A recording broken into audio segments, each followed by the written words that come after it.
Chapter 6. Late the next afternoon, Weatherby strode purposefully out of the Park Manor, home the instant Alan pulled into the driveway. He was glad to see that after the recent light dusting of snow, she walked with her left hand firmly on the railing that the home had installed for its occupants. The cane in her right, however, wasn't on the ground. Instead, she held it up waist-high, off to her side, tip resting on the garden fence. She playfully knocked the snow off the fence's top rail as she walked along. Alan pulled the car to a halt and quickly whipped around to open her door. "I'll drive," Weatherby announced in her best schoolteacher voice that left no room for argument. "Drive often, do you?" said Alan hopefully.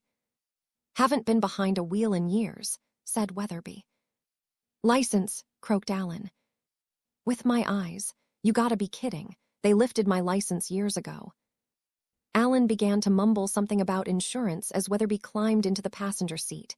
"Got ya," Weatherby said, laughing. "Let's take a look at this hockey team of yours," she added, buckling herself into her seat while giving Alan, standing at her door, a smile of such delight that Alan couldn't help but grin back. "It's been a long time since I had anything to do with teams," she said as Alan drove to the arena and Thursday night hockey practice. "You warned the other coaches I'm a bit rusty." "They're thrilled you're coming. We need help. You know more about teams than any of us." "Well, I've sure seen lots of them. When I was teaching, I used to work every Saturday with Jack, first helping him build the business and then later, after it was successful, helping to run it. Central Castings over on Jackson. You may have heard of it." "Sorry." "No, never mind. Doesn't matter. Point is, I also worked there for 3 years after I retired, and I can tell you I saw sales teams, production teams, and teams about teams at that place. At school, we had sports teams, teaching teams, and task force teams to tackle specific problems. I've seen all, Alan, and good teams, successful teams, all share 4 things in common, no matter what kind of team they are. Where tear tiny gleam, 4 things you need for a high-five team," Weatherby sang out and then burst into laughter. "What did they feed you for dinner tonight?" Alan asked. "Must be some magical elixir. You're sure fired up and raring to go." Alan wanted to know what the 4 hallmarks of successful teams were, but he couldn't help commenting on Weatherby's enthusiasm. Her head was high, her stoop gone, her face animated, and even her arthritic hands seemed better. She'd gripped her cane and whacked the snow off the fence with an ease Alan wouldn't have believed possible the day before. "You're the elixir, Alan. At least this hockey team of yours is. Do you have any idea what it's like living in a home like that? Of course you don't. It's mind-numbing. Every day it's the same routine. The only thing that changes is that every month some die and new ones come in. Park Manor is God's waiting room, Alan. I don't mind waiting and I don't mind dying. But it's hell on earth living without purpose, without meaning.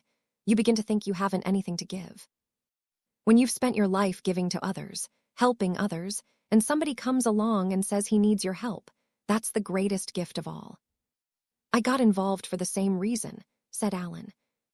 "I'd been fired, as I told you, and Milt Gorman said he needed me.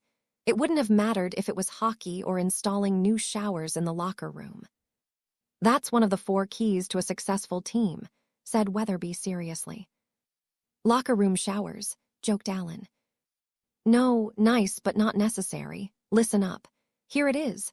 A sense of purpose, plus shared values and goals. That's the first key to team success.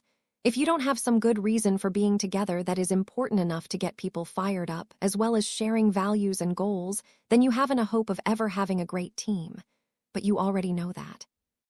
You know the difference between a team showing up to play hockey thinking it would be nice to win, and a team determined to win the Division Cup for an injured teammate. And it's even more powerful when a team has what I used to call a team charter." "What's that?" asked Alan. "A team charter is an agreement that clearly states what the team wants to accomplish, why its goals are important, and how the team will work together to achieve results. Actually, your cheer is a sort of team charter," said Weatherby. "I've been thinking of it as a covenant, and the purpose, our reason for being, I've thought of that as finding the Holy Grail," said Alan. "Good terms, but it doesn't matter what you call it. The essence is for people to have a strong enough purpose and share common values. Then they'll be willing to trade self for selflessness. It takes powerful motivation for people to put the good of the group ahead of their own self-interest. That's why you need a purpose, your holy grail, and a covenant or charter. The wonderful thing is that when you put the group first, all of a sudden your own needs get met better than when you were putting yourself first. Weatherby fell silent, and Alan drove along thinking over what she'd said. He understood the importance of purpose, of a holy grail. The covenant process certainly seemed to be working for the Riverbend warriors. Weatherby's concept that none of us is as smart as all of us was a more difficult idea to accept. Of the 10 people on his team at his last job, he figured he was smarter than the other 9 put together. But even as he said this to himself, he could hear a second small voice saying, "And if you're so smart and they're so dumb, how come they're employed and you're not?" It wasn't a comfortable thought. True, a couple of the others were smart enough, but 3 were as dumb as fence posts. Alan was about to challenge Weatherby when he heard a strange sound, as if she were gasping for breath. Startled, Alan started braking. He was about to call her name when the rattling, rumbling, gasping sound hit him again, only louder. This time there was no mistaking it. A snore, a loud, deep, relaxed snore. Alan relieved his tension with a nervous laugh and eased the car back into traffic. He wasn't sure what to do, so he continued to the ice arena. "We here?" asked Weatherby the moment Alan parked the car. Perhaps the crunch of tires on gravel had woken her. "We are," said Alan, and then added, "You fell asleep."